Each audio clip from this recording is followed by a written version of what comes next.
Bom, vamos falar de milho agora, Vlamir? Então vamos agora às notícias do milho com Vlamir Brandalize e na sequência eu trago as cotações nesse instante para vocês.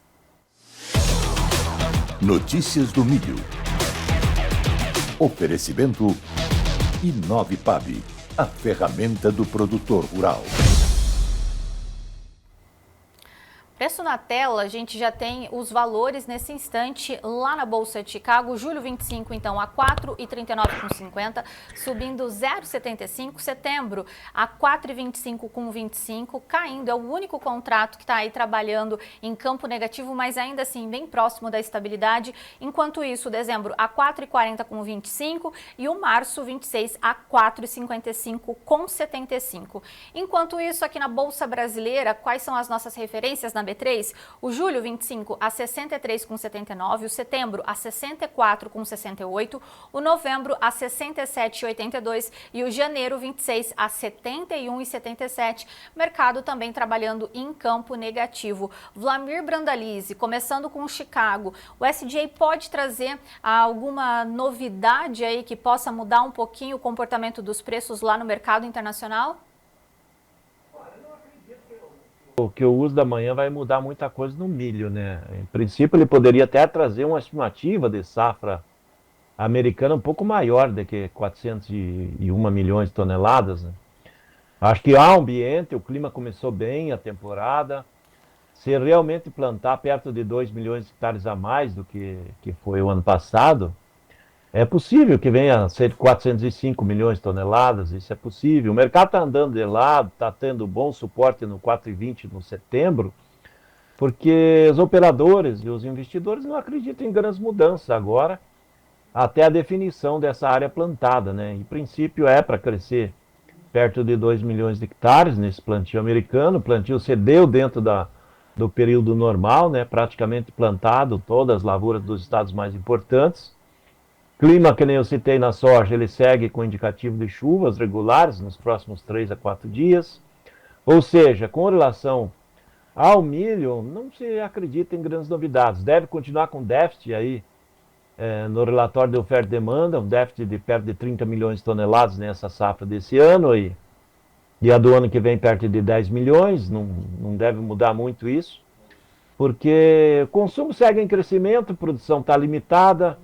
Safra americana, que é o maior produtor também, ela está limitada a esse número aí do que vai ser efetivamente plantado, né? Então, não tem muitas novidades. É possível que o USDA possa até corrigir um pouco a safra brasileira para cima, né? Poderia trazer um número um pouquinho melhor da safra, porque a safrinha agora vem com alto potencial. O USDA poderia dar um ajuste de umas 2 milhões de toneladas a mais para o Brasil, mas também não ia refletir muita coisa lá em Chicago, porque o Brasil já está com bons volumes negociados na exportação e tem um mercado comprador muito agressivo para o milho. Então, isso não reflete grande influência no mercado de Chicago. Como o milho tinha caído muito ontem, caiu muito no dia anterior, na segunda-feira, então hoje ele está num movimento mais técnico, levemente positivo, tentando segurar com suporte aí, né? Se a gente olhar os níveis hoje, está tudo no suporte, né? Ontem ele teve um fechamento no meio do caminho, já não tão próximo das mínimas. Então, tecnicamente, ontem ele foi um fechamento tecnicamente positivo em dia negativo. Hoje ele está trabalhando na neutralidade. Talvez ele chegue ao final do dia com um fechamento tecnicamente positivo, na expectativa que o USDA venha com alguma novidade boa amanhã.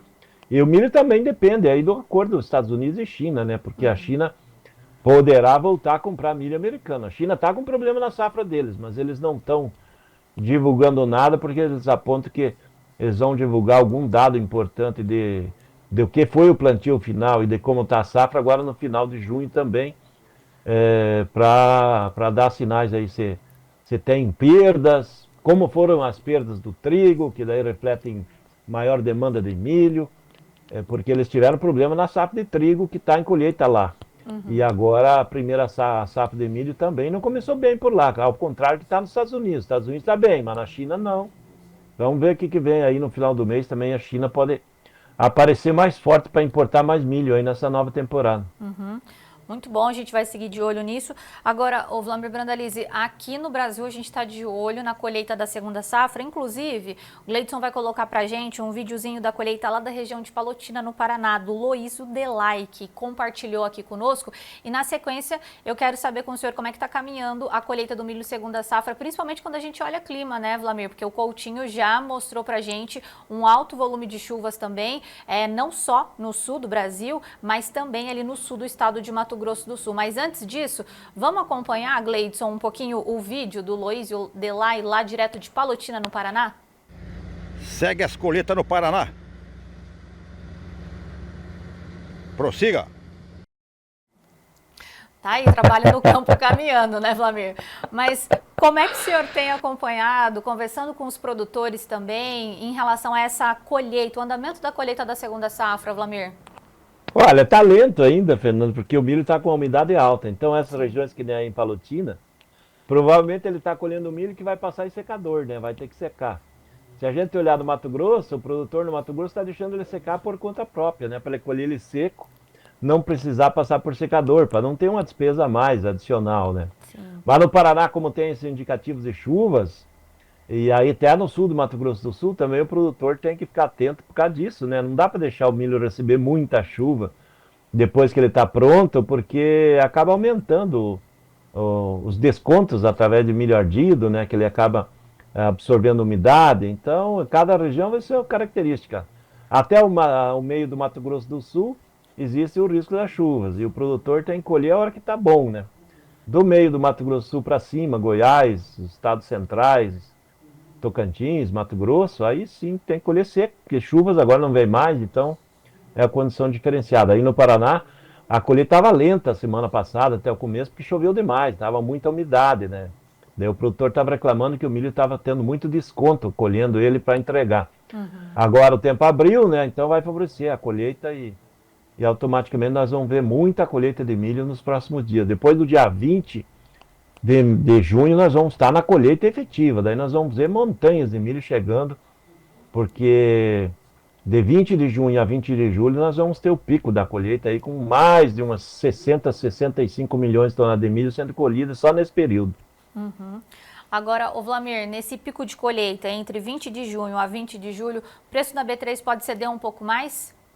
Ainda tem uma possibilidade, né? Só que o milho já está barato, né? Na B3, sim, como ali está mostrado a bolsa, né? Ele já desceu 65 no setembro, 60, perdeu 64 no julho, né?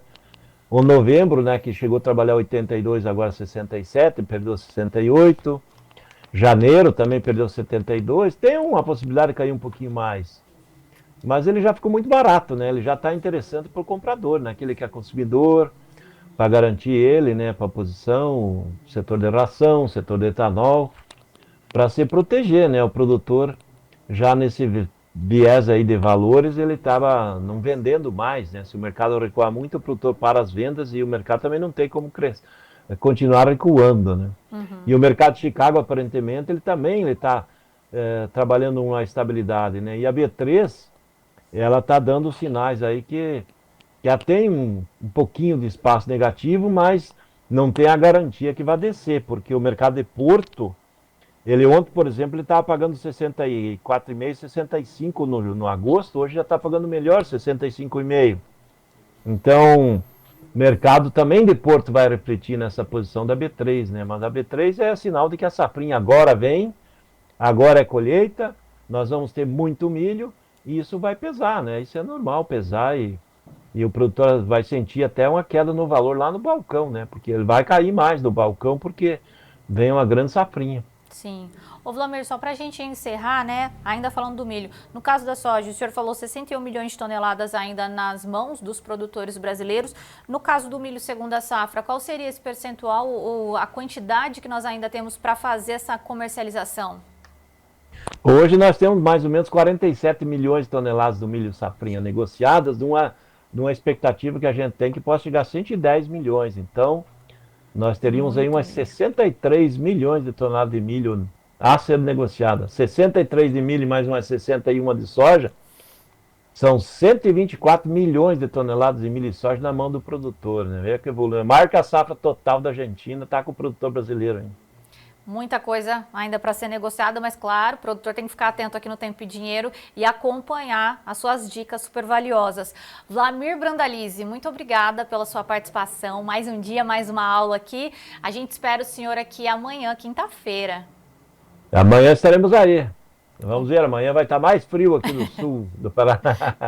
Até amanhã. Até amanhã, Wlamir. Muito obrigada, viu? Boa tarde para o senhor, bom trabalho.